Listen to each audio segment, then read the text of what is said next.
மெய்ஞானம் ஐயா கூப்பிடுறாரு. எதுக்கு கூப்பிடுறாருன்னு தெரியலையே.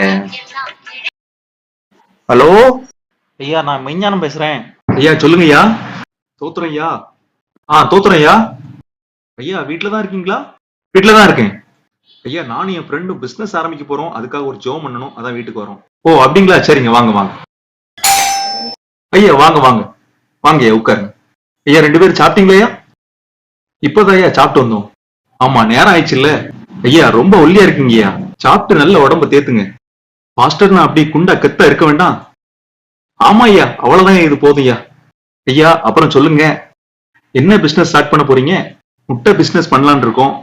டைரக்டா கொள்முதல் பண்ணி அதை ஏற்றுமதி பண்றது. ஓ, முட்டை ஏற்றுமதி பண்ண போறீங்களா? சரியா, தொடங்க. ஆண்டவர் ஆசீர்வதிப்பாரு. நன்றிங்க ஐயா. ஐயா நிறைய பேர் பிசினஸ் மிஸ்ன்னு சொல்லிட்டு சர்ச்சைக்கு வராம போயிடுவாங்க. அப்படி எதுவும் போயிடாதுங்க என்ன. ஒழுங்கா சர்ச்சைக்கு வாங்க, அதுதான் நல்லது. உங்க ஃப்ரெண்டையும் ஒழுங்கா கூட்டுவாங்க. கண்டிப்பா ஐயா, ஃப்ரெண்டு நானும் கரெக்டா வந்துடும். ஐயா நம்ம சர்ச்சில் பாத்தீங்களா ஐயா, சின்ன பிள்ளைங்கள்லாம் ஒரே சேட்டை. செல்போனை பார்த்துட்டு இருக்கான், ஓடி சாடி விளையாண்டுட்டு இருக்காங்க, சும்மா கஜா புஜான்னு கத்திட்டு இருக்காங்க. ஆமா ஐயா, ரொம்ப தான் சேட்டை பண்றாங்க. பெரியவங்களே சில நேரத்தில் தூங்குறாங்க, என்ன செய்ய முடியும்? பெரியவங்களும் தூங்குறாங்கயா, இருந்தாலும் சின்ன பிள்ளைங்க ரொம்ப சேட்டை. ஐயா ஒரு நிமிஷம் இருங்க, வந்துடுறேன். நல்ல பழம் போலதான் பேசுற.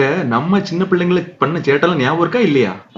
சர்ச்சுக்குள்ள இருந்துகிட்டே வசனம் சொல்ல போற பிள்ளைகளுடைய பேண்ட்ல பாய் நூலை கட்டி விட்டது ஞாபகம் இருக்கா இல்லையா?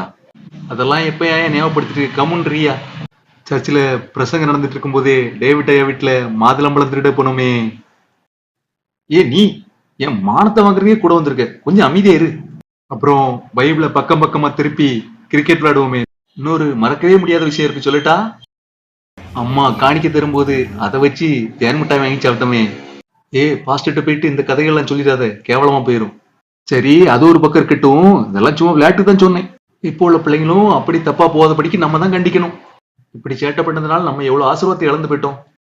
இப்போ உள்ள பிள்ளைங்களாவது நல்லா இருக்கணும், அதுக்கு நம்ம நல்ல ஆலோசனை சொல்லணும். நம்ம வாழ்க்கை மாதிரி ஆயிடக்கூடாது. ஐயா இருந்தாங்கய்யா. சாரிங்கய்யா, நீங்க எங்க வெளியே போறா இருந்தது உங்களை டிஸ்டர்ப் பண்ணிட்டோம். அப்படியே எங்க பிசினஸ்க்காக ஒரு ஜோம் பண்ணிருங்க. சரிங்கய்யா, ஜோம். அன்புள்ள தகப்பனே, மெய்ஞானம் ஐயா பிசினஸ் ஆரம்பிக்க போறாங்க. இந்த பிசினஸ்ல உங்களுடைய கிருபையின் கரம் இருக்கட்டும். அவங்க இந்த பிசினஸ்ல உண்மையோடும் நேர்மையோடும் இருக்கவும், உமக்கு பிரியமானதை செய்யவும் தேவன் கிருபை செய்யுங்க. அவர்கள் பிசினஸ்க்காக எடுக்கிற ஒவ்வொரு முயற்சிகளையும் ஆசீர்வதிங்க. தேவைகள் அனைத்தையும் சந்திங்க. இயேசுவின் மூலம் ஜெபிக்கிறோம் நல்ல பிதாவே, ஆமேன்.